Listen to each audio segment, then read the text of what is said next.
Arguably, this is probably one of the more difficult tests for a car.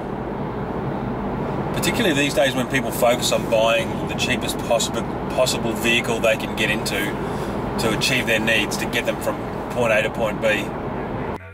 You have no social skills and no devotion, it just makes me sick. It just goes to show a pretty current trend in the market where engine power is not exactly a high priority. And that even goes further to other patterns where I've noticed that people have also been trying to get the car with the least litres per 100 kilometres. Now, of course, people chase that particular figure because they assume that means it's going to cost them the least amount of money to run. And it's not always true, because quite often you have to, as I've said before in my function video, every function costs you money.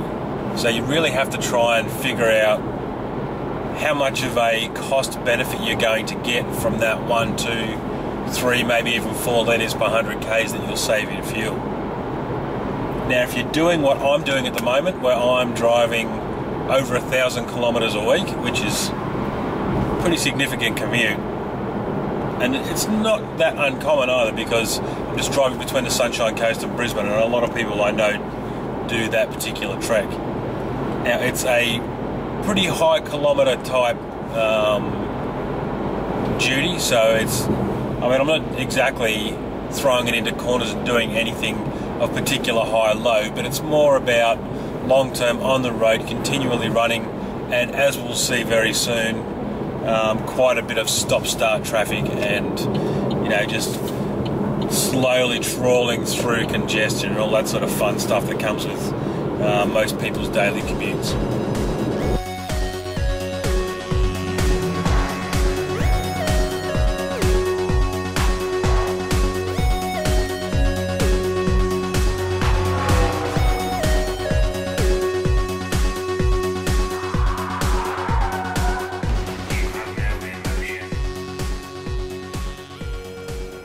So the real challenge for these types of vehicles that undertake this type of commuting duty, is you need to have low running costs, high reliability, and be able to deal with circumstances of increased heat. There's a siren somewhere, where's that?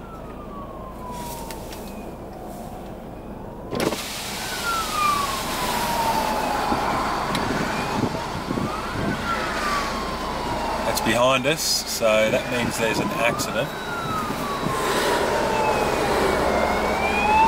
Oh no, it's going that way.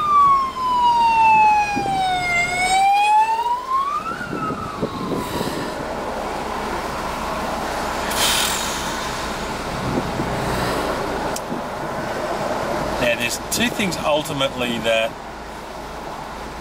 I don't like about that particular warning. One is someone is obviously hurt, which is bad, but also somebody is obviously hurt somewhere along this highway, which means there's an accident, which means driving along this road is going to be quite pointless. In fact, I dare say traffic is going to be at a stop there for quite some time.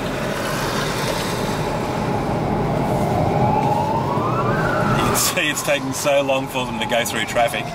I'm just about to overtake them going through almost overtake them going through the petrol station.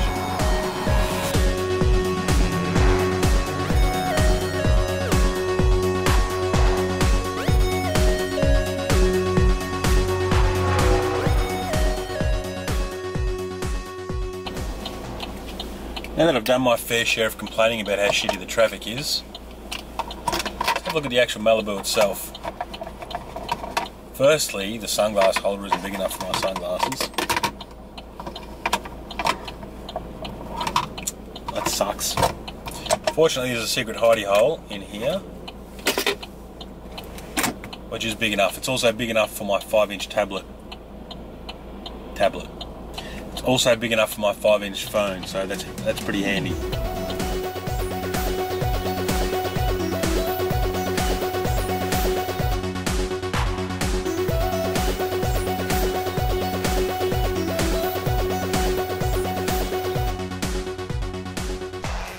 far as everything else goes, the accommodation's pretty good. I'm fairly comfortable in here. The seats aren't quite as good as the Commodore seats. Something different about the buckets.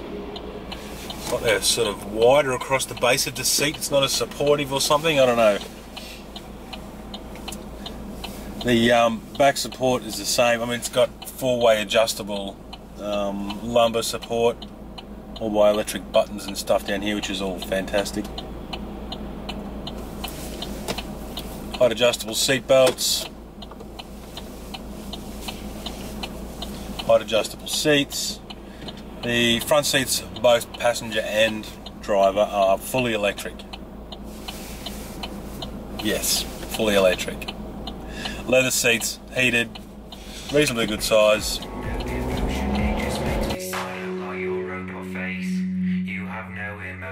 You have no social skills and no devotion. It just makes me sad.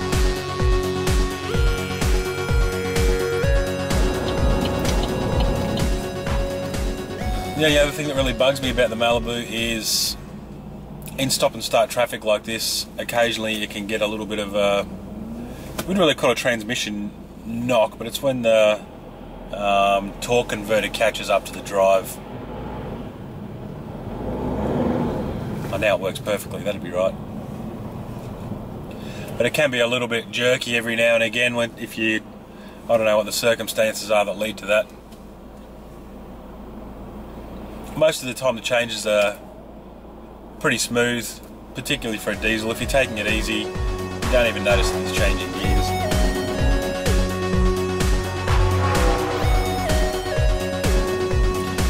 It's interesting, the interior in this, now that I'm a bit more familiar with it. When I first got in there was a little bit of, wow, that's awesome with the blue light on the chrome strip. Now it's just like, oh yeah, that's nice. But I don't see the bad things in the interior now. It was like when I first got in here, I was deliberately looking for things to complain about, which is an occupational hazard for automotive journalists, I must admit.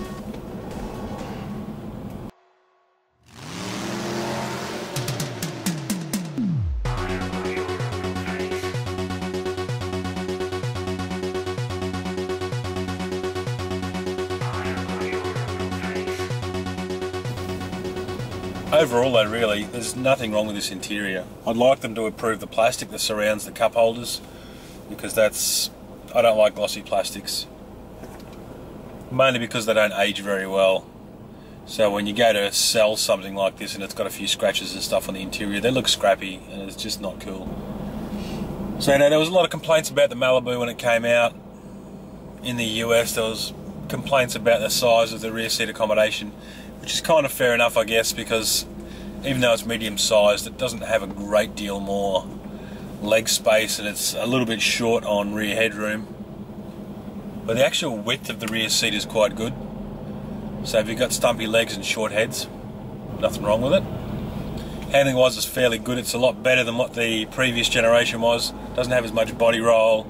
It's got much better control as far as bump absorption. It's probably a little bit, the bump absorption is probably a little bit harder suspended than previous. But that's not a bad thing. I found the previous generation diesel one to be a bit untidy. The petrol one was okay, but it did have a lot more body roll. Sound, I don't know if you can hear that or not. Sounds like a diesel, but it's not a bad diesel. It doesn't sound too noisy. I may have gotten used to it a little bit. Still haven't gotten used to filling up a diesel. Probably because I haven't had much practice. I've only put not two tanks through this. I've only put one tank through this one. So I filled it up last week, put a couple of litres in, and then drove whatever it was, over 1,000 kilometres, at 1,052 I think it was, kilometres, and then put in another 65 litres. So I got around about 5.7 litres per 100 k's, I think it averaged out to be. Mostly on the highway, it's pretty consistently between 5 and 5.3, until you start doing stupid things like this, where there's an accident and it just ruins all your economy numbers.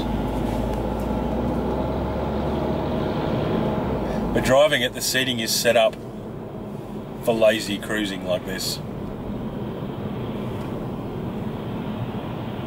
Which isn't good because you could fall asleep, but nonetheless it's comfortable.